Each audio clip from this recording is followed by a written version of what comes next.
किसान जैम हमारे बचपन का वो फेवरेट फूड जिसकी लत हमें आज भी लगी हुई है। ये सिर्फ बच्चों को ही पसंद नहीं आती है बल्कि बड़ों और बूढ़ों को भी उतनी ही पसंद आती है।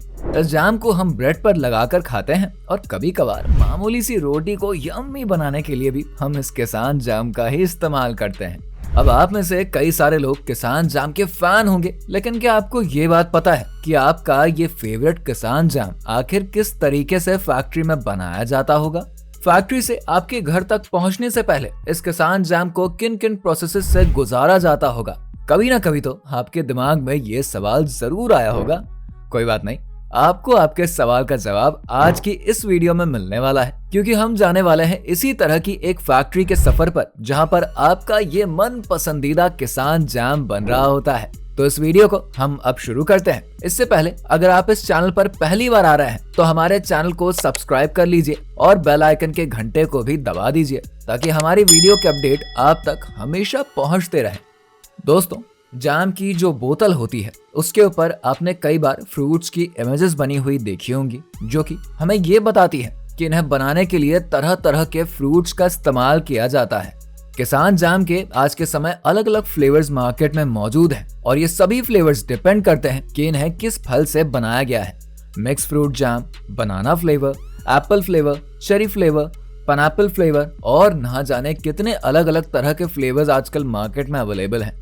तो मार्केट में फ्लेवर तो बहुत सारे अवेलेबल हैं, जिनमें से आज की वीडियो में आप चेरी फ्लेवर के जैम को बनते हुए देखेंगे। तो फिर चेरी से जैम बनाने का काम शुरू होता है सबसे पहले खेतों से, जहां पर बड़े बड़े मैदानों में इन चेरी के फलों को उगाया जाता है और जब ये फल पक जाते हैं तब बारी आती है इन्हें हार्वेस्ट करने की। खेत खलियानों में से इन्हें बड़ी बड़ी मशीनों की मदद से सबसे पहले तो हार्वेस्ट किया जाता है और फिर एक बड़े से कंटेनर में भर के इन्हें बड़ी ही सावधानी के साथ उस फैक्ट्री में लेकर आया जाता है, जहां पर अब आगे चेरी जैम बनने का काम शुरू होगा। दोस्तों, जब इन चेरी को बाग बगीचों और खेतों से फैक्ट्री में लाया जाता है ना, तब इसमें कई सारे पत्ते और टहनियां मौजूद रहती हैं, जिन्हें चेरी से अलग करना बहुत ही जरूरी होता है। इसलिए सबसे पहले इसी काम को अंजाम दिया जाता है और इसे करने के लिए फैक्ट्री में काफी तादाद में वर्कर्स मौजूद रहते हैं। इन सभी चेरी को एक कन्वेयर बेल्ट पर रखकर आगे की तरफ बढ़ाया जाता है और फिर यहीं पर ऑटोमेटिक तरीके से इन चेरी पर लगे हुए सारे पत्ते और टहनियां एक एक करके अलग हो जाते हैं और फिर ये चेरी धीरे धीरे इसी कन्वेयर बेल्ट के सहारे आगे की तरफ बढ़ती जाती है और फिर पहुंचती है सीधा रोलर्स की तरफ, जहां पर अब चेरी की थोड़ी बहुत सफाई करी जाती है, क्योंकि गंदगी भी तो साफ करना जरूरी है ना। ये रोलर्स घूम घूम कर इन चेरीज के सरफेस को पूरी तरीके से साफ कर देते हैं और फिर आगे की तरफ बढ़ते हुए इन चेरी का सामना साफ पानी से होता है, जिनका काम इस चेरी को धोना होता है। दोस्तों, यहाँ से अब ये बढ़ते हैं आगे की प्रक्रिया के लिए, जो कि बेहद ही जरूरी है, क्योंकि जो ये चेरी फल है ना, इसके अंदर बीज मौजूद होते हैं जिन्हें निकालना बहुत ही जरूरी है। इसीलिए इन्हें एक स्टोनिंग मशीन में भेजा जाता है, जो कि एक बहुत ही खास किस्म की मशीन होती है, जिनका काम होता है फलों से उनके बीज को निकालना।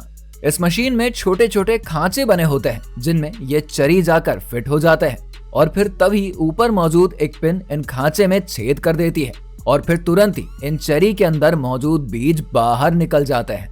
बीज तो अब यहाँ पर निकल चुके होते हैं और अब यहाँ से ये चेरी बढ़ते हुए आगे की तरफ अपने अगले प्रोसेस के लिए जाते हैं। यहाँ पर आप देख सकते हैं कि जब इनमें से बीज को अलग कर दिया जाता है तब ये किस तरीके के नजर आते हैं। तो दोस्तों, इन चेरी की मदद से जैम बनाने के लिए अब इन्हें एक बहुत ही बड़े कंटेनर में रख दिया जाता है, जहाँ पर अब इसके अंदर इनके वजन के हिसाब से चीनी को मिलाया जाता है। ये कंटेनर काफी ज्यादा बड़ा होता है और इसके नीचे एक बर्नर भी लगा होता है। जब इसके अंदर चेरी और चीनी को डाल दिया जाएगा ना, तब बारी आती है चीनी और चेरी इन दोनों को आपस में गर्म करने की। इन दोनों इंग्रेडिएंट्स को अच्छे से पकाना बहुत ही जरूरी है और इसीलिए इसका टेम्परेचर भी काफी ज्यादा रहता है। दोस्तों, इस कंटेनर के अंदर मौजूद इस मिक्सचर के अंदर अब पेक्टिन को मिलाया जाता है, जिसका काम होता है मिक्सचर को गाढ़ा करना और कुछ ही देर में आप देखेंगे ये जो पूरा मिक्सचर है ना, ये एकदम से जेली में बदल जाएगा। जब ये पूरा का पूरा जैम का मिक्सचर यहाँ पर तैयार हुआ रहता है ना, तब यहाँ पर एक वर्कर आता है जिसका काम होता है इस मिक्सचर को टेस्ट करके बताने का कि क्या ये सही स्वाद दे रहा है या फिर नहीं। अब यहाँ पर इस बात का ध्यान दिया जाता है कि इस जैम के अंदर मिलाए गए सभी इंग्रेडिएंट्स अच्छे से मिक्स हो गए हैं या फिर नहीं। अब लगभग कुछ ही घंटों के बाद जब ये पूरा मिक्सचर अच्छे से तैयार हो चुका होता है, तब इस कंटेनर के अंदर से इसे निकालकर पाइप के जरिए आगे बढ़ाया जाता है, यानी कि इन्हें अब बॉटलिंग लाइन की तरफ भेजा जाएगा। दोस्तों, ये जो बॉटलिंग लाइन है ना, यहाँ पर पहले से ही इन जैम को स्टोर करने के लिए बॉटल्स अवेलेबल रहते हैं। इन बॉटल्स को एक कन्वेयर बेल्ट के ऊपर रखा जाता है, जहाँ से ये धीरे धीरे आगे नोजल्स की तरफ बढ़ते रहते हैं। इन नोजल्स के अंदर ही पहले से ही जैम को फिल किया होता है, जिनका काम होता है कि स्पेसिफिक क्वांटिटी के हिसाब से इस जैम को इन बॉटल्स के अंदर भरना। देखिए यहाँ पर कैसे इन बॉटल्स के अंदर इन नोजल्स की मदद से जैम को भरा जा रहा है। दोस्तों, अब ये बॉटल्स यहाँ से आगे की तरफ बढ़ते हैं और सीधा पहुँचते हैं कैबिन सेक्शन के अंदर, जहाँ पर इन बॉटल्स के ऊपर इनके ढक्कन को लगाया जा रहा होता है।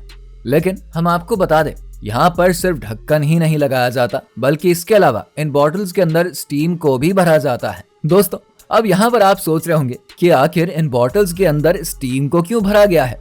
तो आपको बता दें, स्टीम के भरने के बाद जब इन्हें ठंडा कर दिया जाता है, तब ये बोतल कम जगह लेती है, जिसकी वजह से पूरे बोतल के अंदर एक वैक्यूम क्रिएट हो जाता है। इसका सबसे बड़ा फायदा ये होता है कि ये बॉटल्स बहुत ही टाइटली बंद हो जाती है, जिन्हें आसानी से खोला नहीं जा सकता। और जब कभी भी आप फ्रेश बोतल को खोलते हैं तो आपको एक पॉप का साउंड जरूर सुनाई देता होगा। दोस्तों, यहाँ से अब इन बॉटल्स को लेबलिंग सेक्शन की तरफ भेजा जाता है। यही वो जगह होती है जहाँ पर इन बॉटल्स के ऊपर कंपनी वगैरह का लेबल लगाया जाता है।